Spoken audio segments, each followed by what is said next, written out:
নমস্কার, আমি পৌলমী চক্রবর্তী। আমি আজকে দেখে নেব যে আপনার সাথে খারাপ করে তারা কেমন আছে। যে মানুষটি বা যে মানুষগুলি আপনার সাথে খারাপ করেছে তারা কেমন আছে দেখে নেওয়া যাক।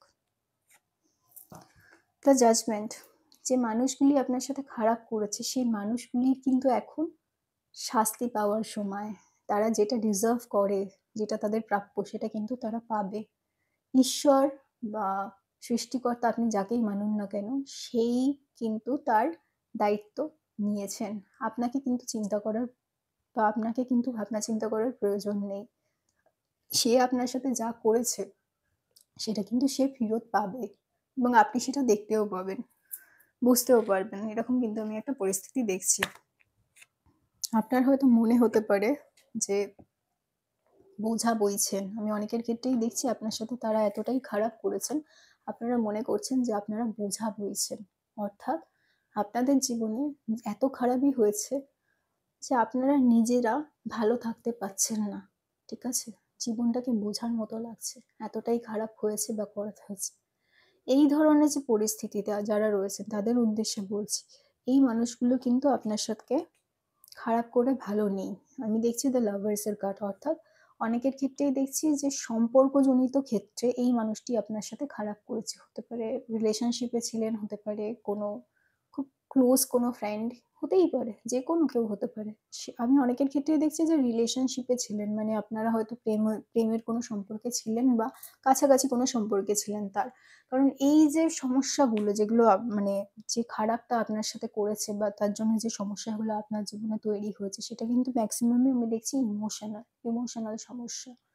অনেকের ক্ষেত্রেই দেখছি আপনারা স্টাক ফিল করছেন, অর্থাৎ জীবনে এমন একটা জায়গায় দাঁড়িয়ে আছেন, কোন দিকে যাবেন সেটা আপনারা বুঝতে পারছেন না। কোন দিকে গেলে একটু শান্তি পাবেন সেইটুকু আপনারা বুঝতে পারছেন না।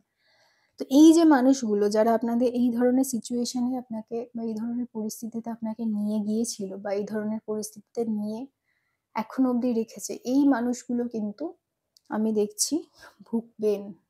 যারা এখনো ভোগেননি তারা কিন্তু ভুগবেন।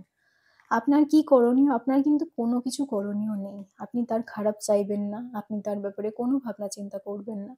কারণ ওপরওয়ালা যিনি, আপনি যাকেই মানুন না কেন, সেই ওপরওয়ালা কিন্তু এই যে তার খারাপ কাজ তার যথার্থ শাস্তি দেবেন। হয়তো এখন দেবেন না, কয়েক মাস, কয়েক বছর, কয়েকদিন পরে দেবেন, কিন্তু যথার্থই দেবেন। আপনি যদি এখন তার খারাপ চান তাহলে কিন্তু আপনার জীবনে খারাপ হতে বাধ্য। সে আপনার সাথে খারাপ করেছে বলে আপনার সাথেও যে খারাপ হবে না বা আপনি তার ব্যাপারে খারাপ চাইবেন সেটা কিন্তু ম্যান্ডেটরি না। সেটা যে করতেই হবে এরকম কিন্তু ব্যাপার নেই। তার মাটির তলা থেকেও কিন্তু জমি একদিন সরে যাবে। তারও মনে হবে তার মাটির তল থেকে জমিটাকে কেউ ছিনিয়ে নিয়েছে, কেউ সরিয়ে দিয়েছে। সেরকম একটা দিন কিন্তু খুব শিগগিরই আসবে। কারণ সেই মানুষটা আপনার সাথে যা করেছে তার ফল তাকে ওপরওয়ালা দেবে। আজকে না দিক, কালকে না দিক, একদিন ঠিক দেবে। অর্থাৎ আপনার কি করণীয়? আপনার করণীয় হচ্ছে ওপরওয়ালার উপরে ভরসা রাখা। আপনি যদি ধর্মের পথে থাকেন, আপনি যদি সত্যের পথে থাকেন, তাহলে একদিন আপনার সাথে যারা খারাপ করেছে তাদের শাস্তি অবশ্যই ওপরওয়ালা দেবেন। ওপরওয়ালার উপরে ভরসা রাখুন, নিজের উপরে বিশ্বাস রাখুন। এই রিডিংটাকে ক্লেম করার জন্য লাইক করবেন, সাবস্ক্রাইব করবেন, শেয়ার করবেন। ফেসবুকে দেখলে ফলো করবেন। সবাই খুব ভালো থাকবেন। নমস্কার।